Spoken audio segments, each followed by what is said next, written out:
Alright, hello everyone again. Welcome back. This is KevBotto6.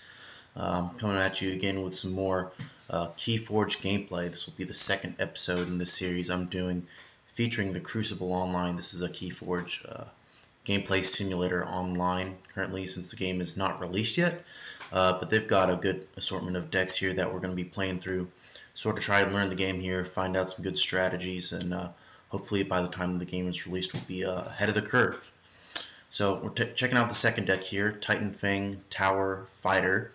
I played this a couple times the other day. It seems like an okay deck, nothing crazy, but I just want to go over some cards I thought were important for the deck. Obviously, first off here on Brobnar, we have Coward's End. Play, destroy each undamaged creature, gain 3 chains. So obviously a really strong card, because you're going to be wanting to fight with your Brobnar cards, and so you're probably going to be damaged, your opponent probably isn't. And the 3 chains is a little bit of an issue, but again, I touched on that last episode. I don't think the chains are a huge hindrance. It's much more important to be ahead on board. Let's see what else we got here. I found this Smash card to be really good. You just get to stun a creature, puts your opponent behind. It's a big body. Works well with Brobnar's set. And also Ward Runner. It return each other friendly Brobnar creature in your hand. Again, plays really well with our play creatures. So we've got Brobnar, Fire Spitter, War Song. No, not War Song, but a bunch of our creatures all have play abilities, so it's really great to use those again. Moving on to Dis, obviously just Hand of Dis. Basically just destroy any creature that's not on flank. Just straight up great card. Take out your opponent's threats. What else do I have? Actually, I found Dust Imp to be deceptively good. I mean, it's just an easy way to gain some Aether, and they can't really do a whole lot about it. Let's see. Also, the Guardian Demon I found is a pretty good card as well, especially comboing with Brobnar, since you're probably going to have some damage on your side. Just comes in and deals 2 damage. Heals and deals. Pretty good card there. Moving on to Shadows, we have Ghostly Hand here, which in the right situations I found to be insane. I mean, if your opponent has one, you just get 3 Aether. It's a 4 Aether swing. Really good card, and if not, you still get 2 Aether. It's a really good ramp, tempo based card.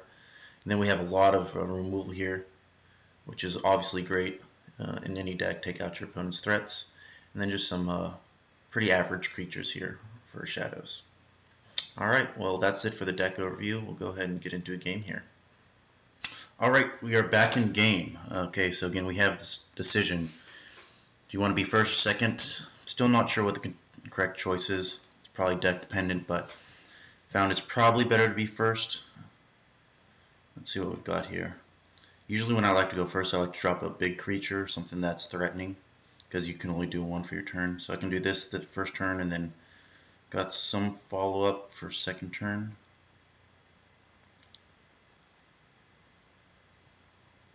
Yeah, this seems okay. Do you wish to mold in your hand? No. Okay. Done that wrong so many times, so let's go to Dis, play this creature, and end my turn. So again, after a creature is destroyed after fighting this, I can start to get Aether. So it's a pretty big threat unless he's got big creatures of his own. He is playing Brobnar and Sanctum, which both have bigger creatures, so we'll see what he's got.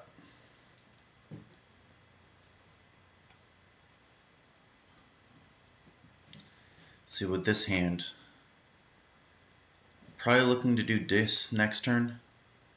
I get to put out 2 creatures and Mind Barb him to get some Aether, or I can go straight into Brobnar.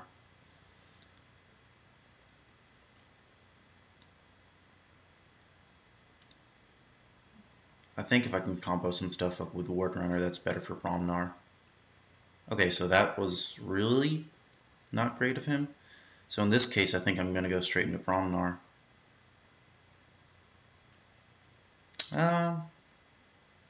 Not necessarily, because if you only want to play 1, I think we still take the tempo here. He can't really do anything against this thing still, so I think I'll go Dis here.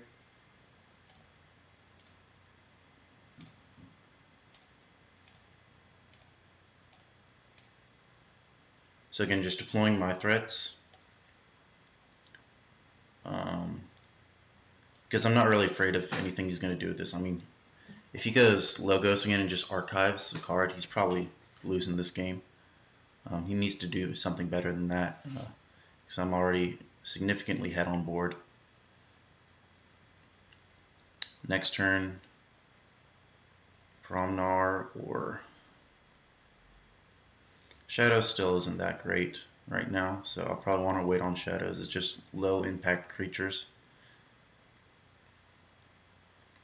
But if I go Brobnar, I can attack, get it either stun, return everything, and then drop these two guys again, stun two creatures. Seems really good. Okay, so playing that, sure. And then he's discarding, or he played.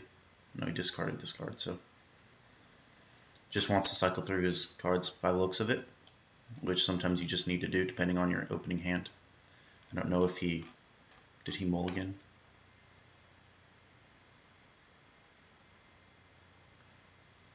I can't tell. But he probably mulliganed because this opening is not too good for him.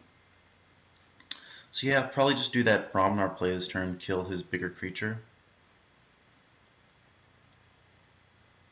And then stun this. And return them both. Or I can go dis. Kill this. Get two Aether. Yeah. Let's go with Brobnar. Oh my gosh. I did this again, but this is actually okay. I always think this card is Brobnar because of the colors. But what we can do just here is just play this to stun. Play this to return this to hand. Play this to stun again. This is a pretty good turn. So in this case, I mean, again, he's already on Logos and Brobnar. He's probably wanting to go Sanctum before too long. So he's going Brobnar here. Okay, Coward's End, sure.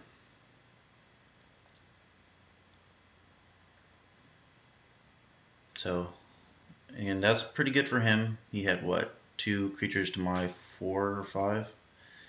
But if that's his only thing he's doing on his turn, he's just going to be behind. So I can go for a decent Shadows turn here. Again, these creatures are not great. Pretty low impact, but since it's an open board, I can leverage it to... Oh, no, that's fine. Elusive and Skirmish. I'll play this on this guy.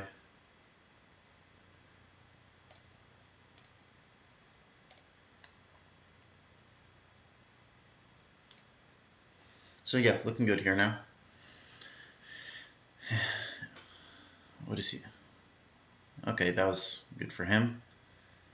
But he's just playing 1 card per turn. I mean, it's fine, but would really like to get full utilization out of this card. So I could trade with his thing, but that takes my entire turn. Or I can go Shadows and just get up to 6 and force him to have something. I mean, he does have Logos and Sanctum can both capture.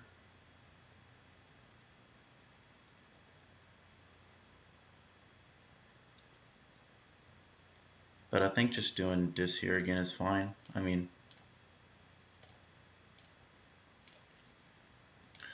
the more often I can play this Dustin card, remember I talked about that in the beginning. I mean, I'm just getting Aether. It's 1 card for 2 Aether, basically. So pretty good value. And if he just goes up to 1 here, I can Ghostly Hand for full value, which is extremely strong. So what's he doing here? Titan Mechanic. Sure, he's going Logos. So yep, there's the capture card. Sort of good on me to wait here because I can ready and fight with a creature. So he ordered this wrong. This should have been on a flank. So let's see, what do I want to do here?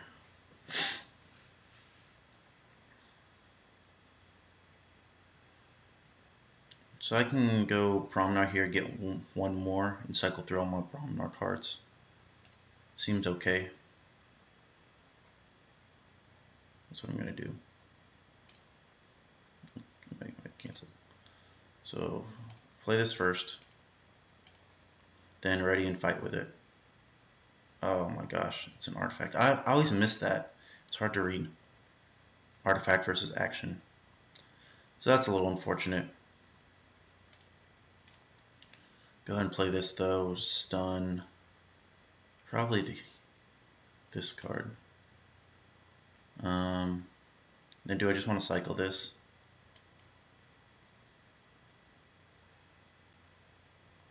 I mean, possibly not if I have two of these creatures that are decent at fighting. I mean, he can trade if he goes Logos again, but again, I don't think he's going to do that.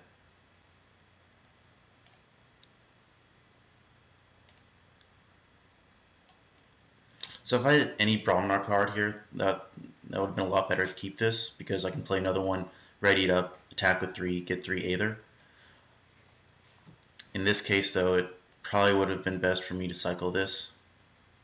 But again, if he just gets 1 Aether somehow, I can pop off with this card. So this is a decent Logos card, but I still have my board wipe in here somewhere, so I'm not really worried about his board right now. I'm ahead on Aether, which is what I'm looking to capitalize on. Yep. Sure, he's using his Blinding Light. That's a really good card. Stuns all cards of one house. Would put me behind, but if he doesn't get any more Aether, I'm just going to go Shadows next turn and do a lot of stuff. What is this? Destroy and Artifact. Okay, well, that's fine. You trade 1 for 1 for my artifact.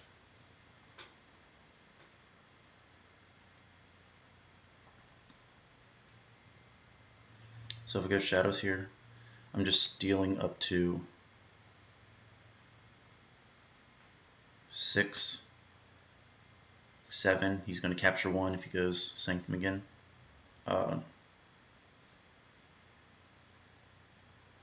Is he fighting or reaping? Okay, that's actually good for us here, because we can finish it off now and steal an extra 1. Okay, yeah, this is great. So definitely doing Shadows here. Go ahead and lead with Ghostly Hand.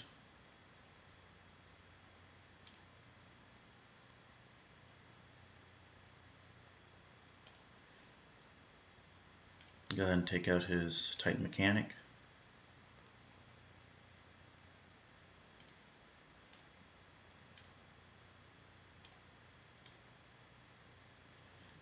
I'm getting rid of all my cards and turn. Okay, so we're looking good here.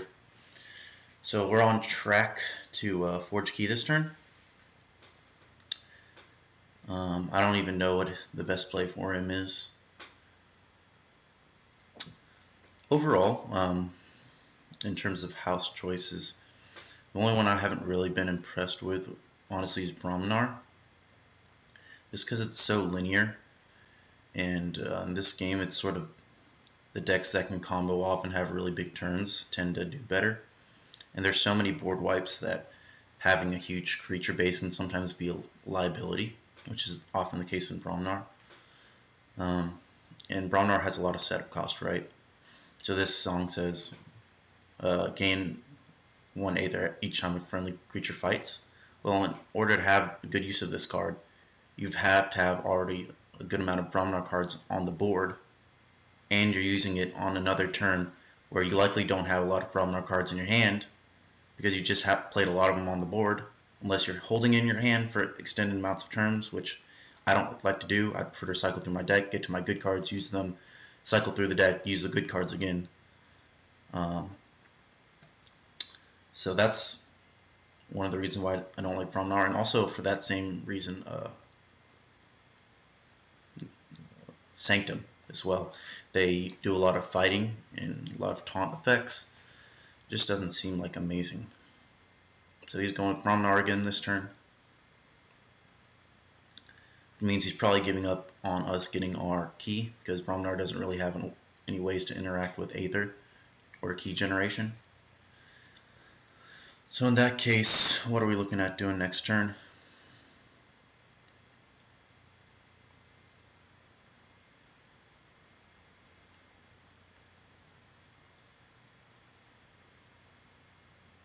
Okay, I mean that's fine. This is a pretty good Brobnar card, but again it requires the setup cost of you having not only friendly Brobnar creatures out, but also they have to be damaged. So yeah, he's stunning here. That's fine.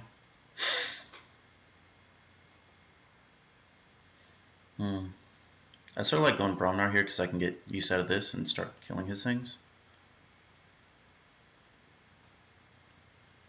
Also, I can straight up take out the Headhunter.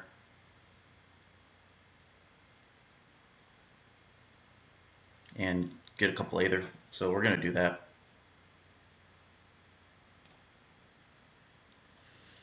So first we'll go ahead and remove the stuns here. Go ahead and play this card.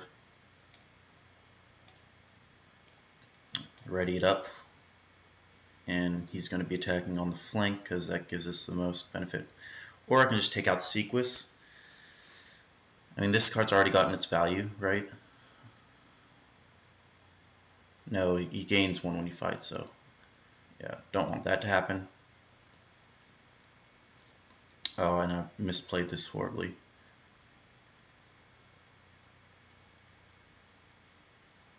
So yeah, instead of getting 2 Aether, I got 0 here. I can just wait here and try and combo out next turn since I do have the setup now. So let's try and do that actually. Okay. Yeah. Slight misplay there. I should be on 3 Aether, have 2 different cards in my hand because I should have played both of these, which give me 2 extra Aether. But I have the possibility of here getting a lot more. Let's see what he wants to do. So this is sort of a place where you don't want to be. I mean, you can see he can only utilize one of his creatures at a time, and one of them's stunned. So you sort of want to be in the place where I'm at, where you have multiple creatures in multiple different houses, which I don't really have. Really, only my good creature base out is Brobnar. But these 2 cards I'm not really trying to fight with anyway. They're just holding places. I can reap with this to get some extra value, and as soon as this gets destroyed, I'm going to get a lot of Aether. So I sort of want to play this card out again before I wipe the board with Coward's End, which I'm not even looking to do in the meantime, like anytime soon, because I'm just ahead on the board currently. So it's not a whole lot of ways for him to come back in this game, I don't think. Unless he just like goes off and has like a huge combo turn, which definitely can happen. I also sort of want to get value out of these these actions that give me stuff for fighting while I've got my Brobnar creatures out. So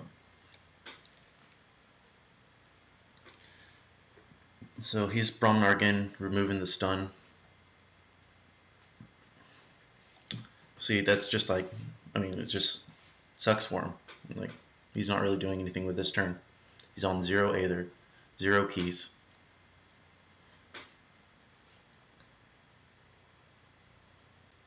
Like, I think a pitfall that a lot of players coming to this game from like Magic the Gathering or Hearthstone get into is that they worry too much about the board state and like killing their opponent's creatures. Like, me killing this creature does nothing for me, right? If I have the option, I'm going to reap every single time, unless there's like this card, you know? Okay, that seems good. So he's going to fight with this, kill one of my things. Probably going to go for Fire Spitter. Ready. And fight with a neighboring creature. Alright, that's a sweet card, right? That's just like that. Where is it? You guys haven't played it yet. But there's an action card that does the exact same thing, and that's, I mean, you'd rather just have it on a stick, right? Okay. What are we doing here? Get back on track. Okay. So go Bromnar here. So definitely want to get rid of this.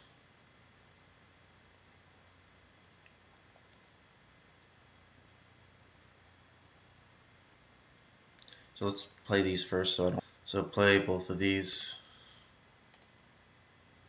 Let's go ahead, fight with this. Take out this big guy. Also, you want to watch out for him being damaged because of this. So I want to fight something smaller and then something bigger. So I could take out this and then this. Yeah. And then ready up this. And have him fight this.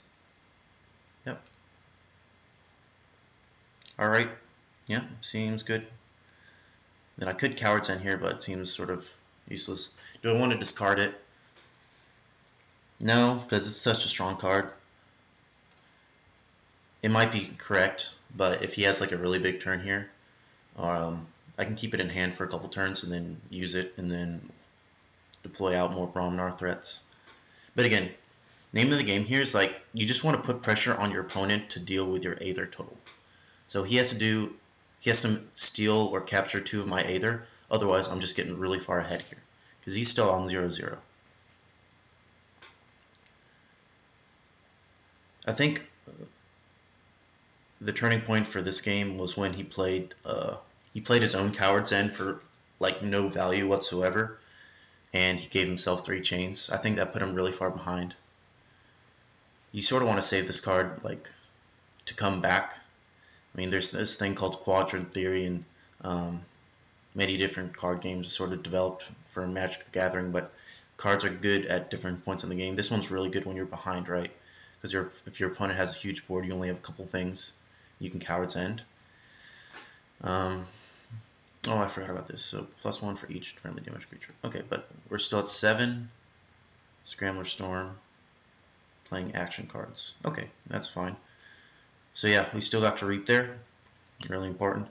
And then what I'm trying to look to do here is probably just to set up and then wipe his board out. So actually I'm going to go Shadows here. So I'll just play this because it's a threat he has to deal with.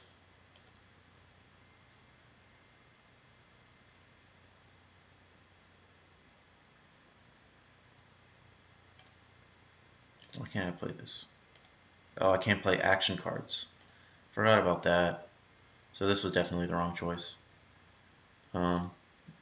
Just going to discard that then. Okay.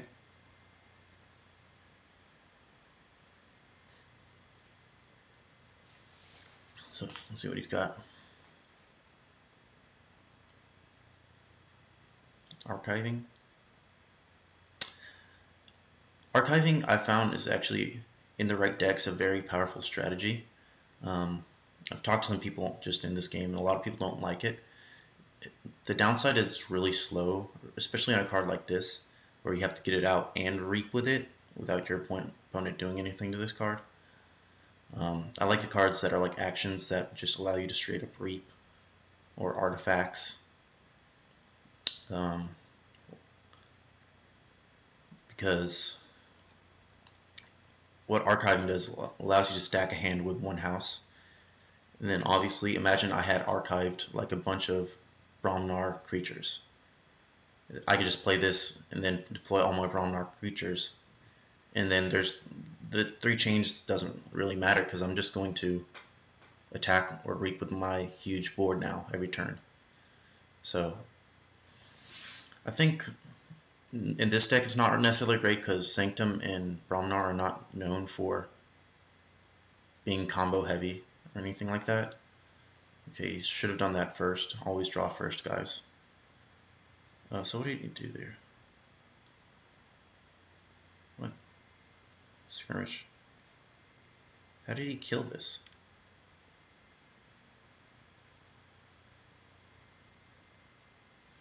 Oh, that's cool. So he double fought with the Quixo by using my own artifact. It's a really cool interaction there. Okay.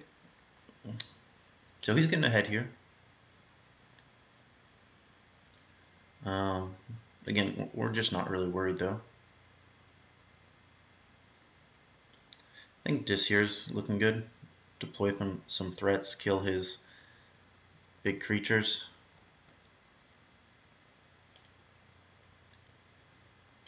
So we'll go ahead and get. So do I want to get rid of this one or this one? I think this one just has more life, so I'm more worried about it because I can trade forward for 4 here.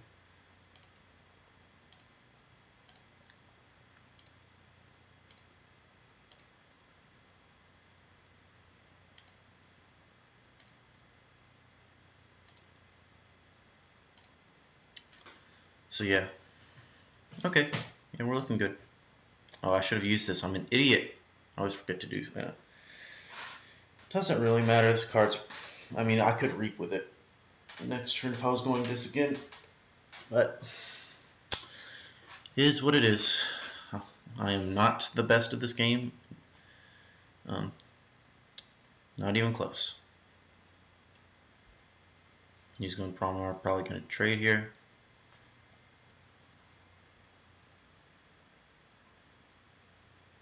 Punch. Deal 3/2 creature. Sure. Which one? Shuffles?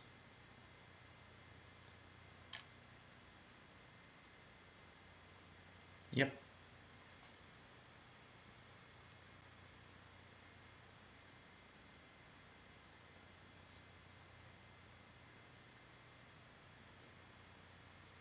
Okay. So yeah, sort of just want to. Yeah, I think I'm just gonna go dis here. So let's get rid of his Quixo.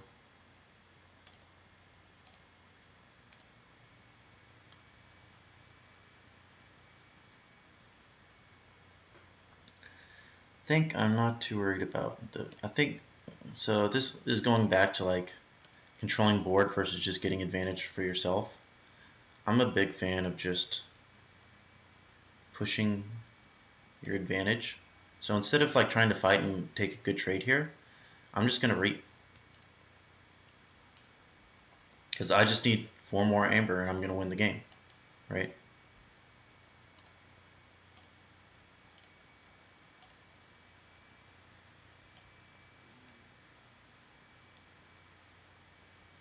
And not leaving anything on the board.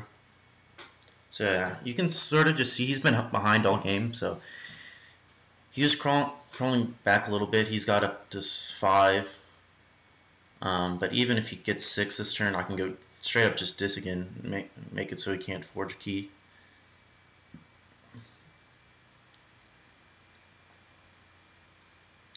And I sort of want to go dis so I can fight with this, just get it dead. Although I have no discards in hand.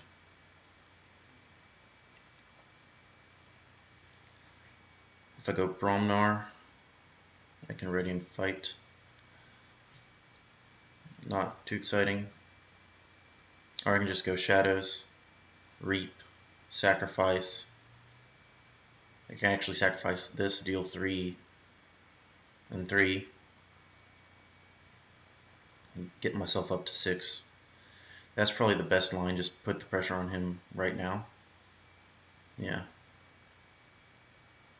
So again, Blinding Light's super good card. You can see my board is dis heavy. He's just taking out my discards for like 2 turns. Really, really good card. But I don't think it's going to be enough. This is +1 taunt, sure. So you've got nothing on board that can capture. This is going to prevent me actually from going up to 7.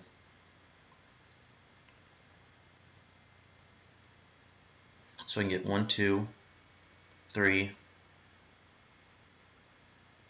4, 5, 6, 7. I can get up to 7. That's enough to put the pressure on him. 8 actually. So yeah, we're just going to go shadows and make him have something. Go ahead and reap.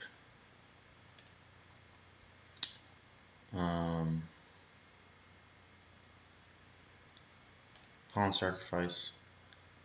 Really great interaction here with Dustin to get me some extra Aether. Then I'm going to deal probably 3 and 3 here.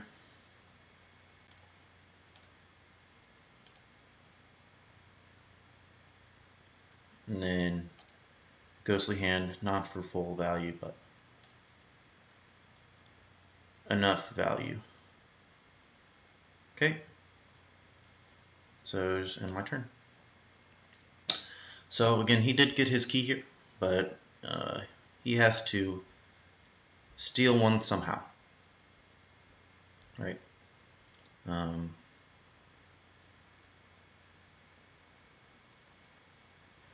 Because he has me on 7 to forge currently.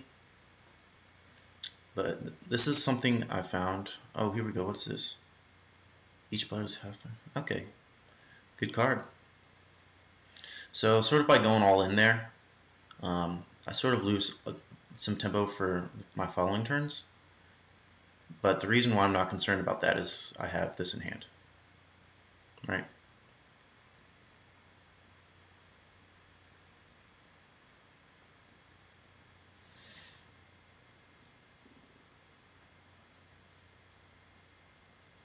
Let's gain 1 for each 4. Oh, that's pretty good for him here. Okay. Oh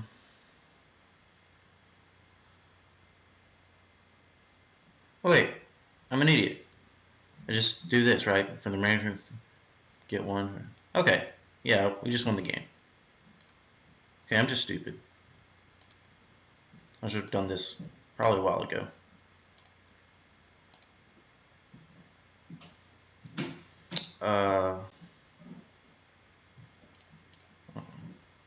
I guess that's ordering in this software. So yeah, go up to 5.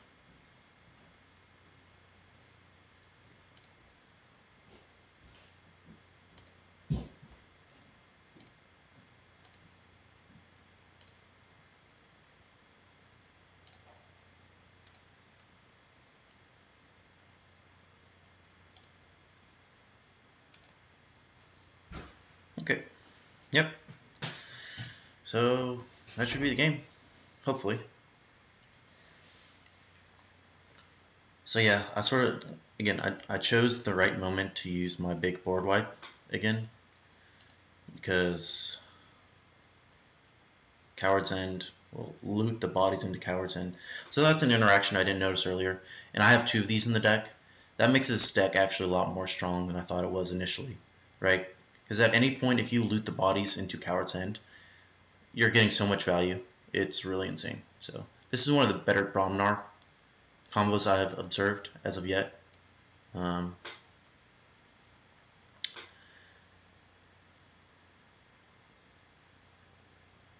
see what he's got.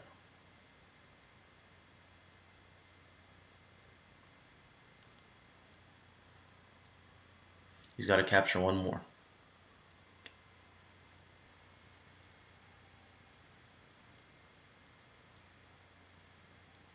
What's he doing? Ready and use friendly creature. Okay, yeah. Just 1. Okay, yeah, GG. Awesome. So we got another dub. Let's go. Alright, so let's just go into an overview here for the deck. Again, Coward's End, insane card. Works extremely well with Loot the Bodies. That's one thing I missed that I will not miss anymore. That combo was just really, really good. We didn't get to see, where is it? Ward Runner do a whole lot of work. But War Song plus Loot the Bodies was also a great combo. It got us like 5 or 6 Amber 1 turn. So Brobnar seems really, really strong in this deck. We saw just the dust imps, right? They just get us value.